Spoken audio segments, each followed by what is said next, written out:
Hey guys, and welcome back to another episode of EverQuest 2.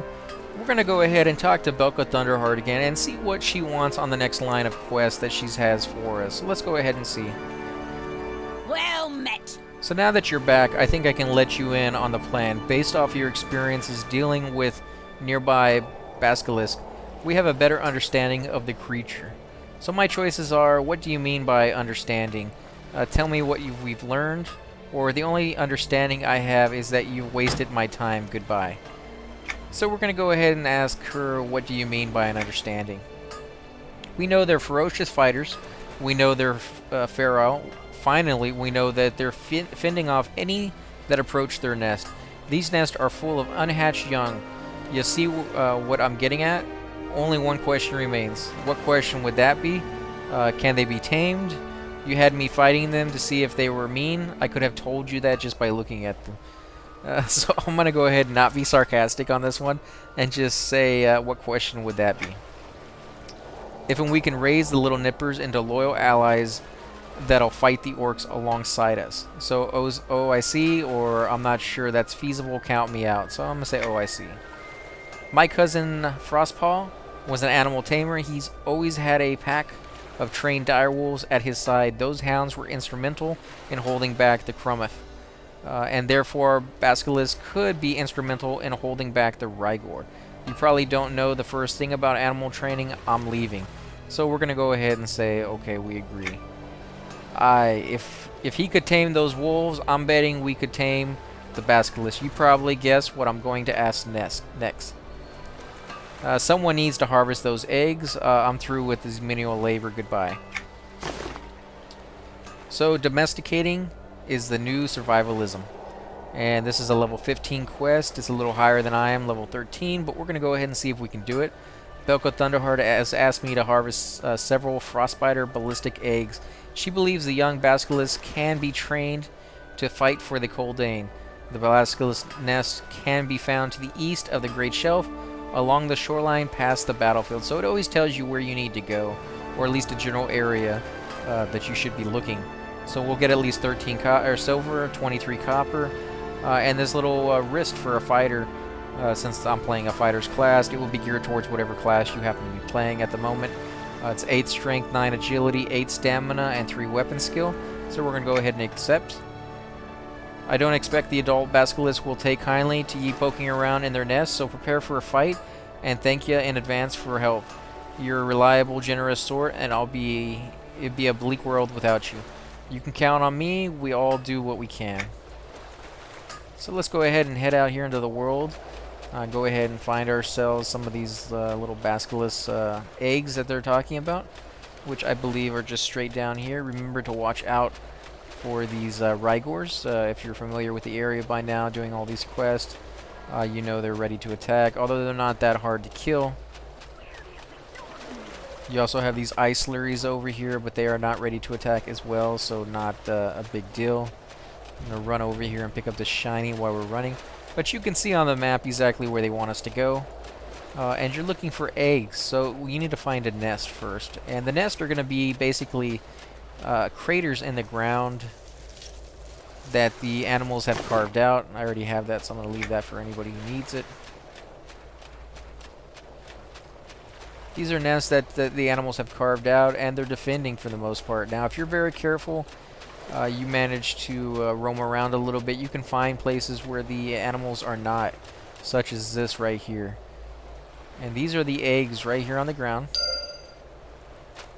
You can run up to them and click on them. We're going to need 8 of these things, so we may have to fight a little bit. Again, if you're very careful, you can kind of sneak in and snag a few. If you're not in a rush, and he got me, and he interrupted me, so we're going to go ahead and fight.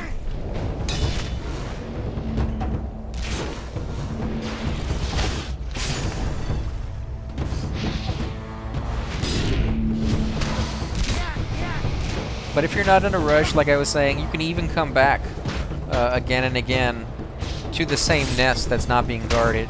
And the eggs will respawn after a certain amount of time. So if it's a little too high for you, you don't feel like fighting these creatures, get some of the other quests, and then just come back every so often and check to see if it's back up.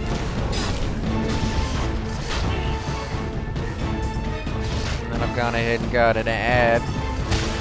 So this may end badly. I don't know. We'll have to see exactly how this goes.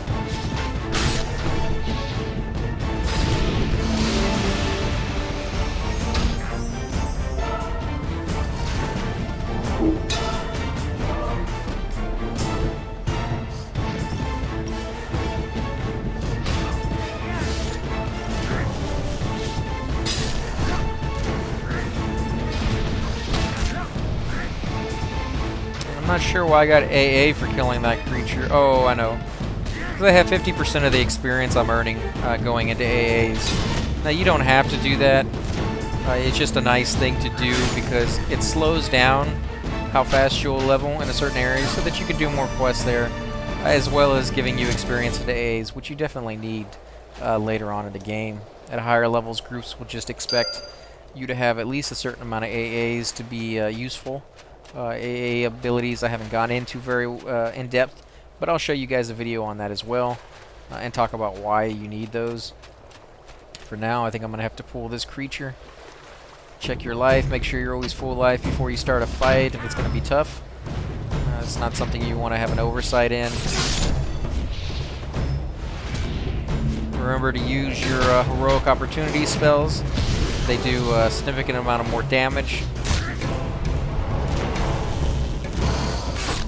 You can see I killed that guy nearly twice as fast simply because I used those in the order they wanted me to.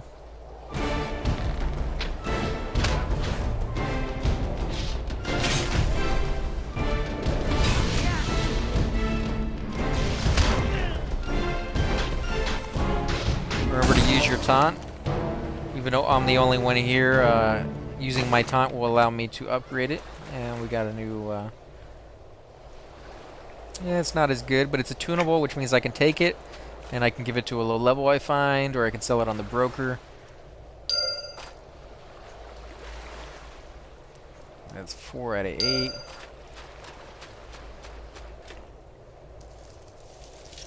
This guy gets any closer, he will attack. Okay, that's one I don't have. Again, you can pick whichever one you want to put it in. Some of these are used in multiples, as I've shown you before. I'm going to have to pull this guy.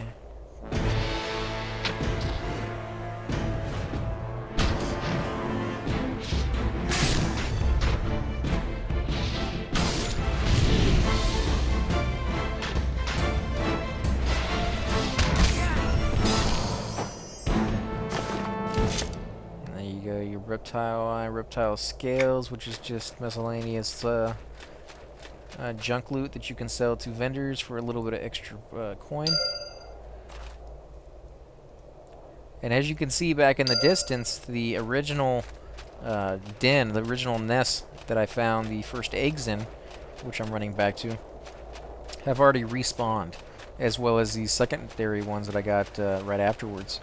So it doesn't take that long for these little nests to respawn, so you can reloot them again. And again, check your quest on the side. Make sure that it is telling you to go back. You don't want to run all the way back just to find out that you should have done something else while you were there. Go ahead and make the long trek back. Or, you know, it's not really that long compared to some of the other jaunts that you might have to do.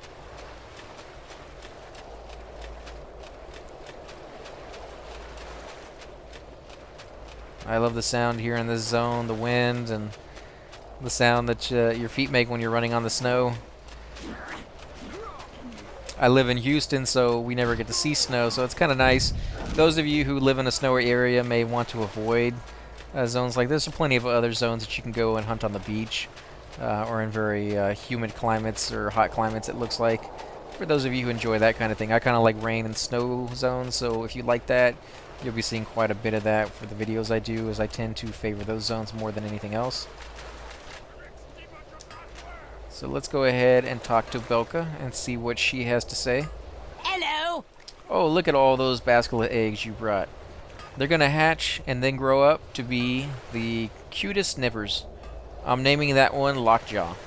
Lockjaw, I guess, is a little poke at EverQuest 1. He was a giant alligator or crocodile that roamed the oasis. He was a named creature, and he usually killed a fair deal of adventurers who were hunting there on the beach. He kind of just came up out of the nowhere, and he was a little bit higher level than most people who were hunting in that zone. So he's a very memorable character that most of you who played EverQuest 1 will remember. So my choices are, that's not a very original name. Best of luck raising and taming them. I hope you're right about domesticating these beasts. So that's not a very original name, but I still like it. And I must be getting a little bit of lag, which is why her response isn't popping up as fast as it was a minute ago. So wait and see if it pops up, or if it boots me out. If it boots me out, I'll just go ahead and edit the video so that you guys don't have to watch that. Maybe talk to her again, see what's going on.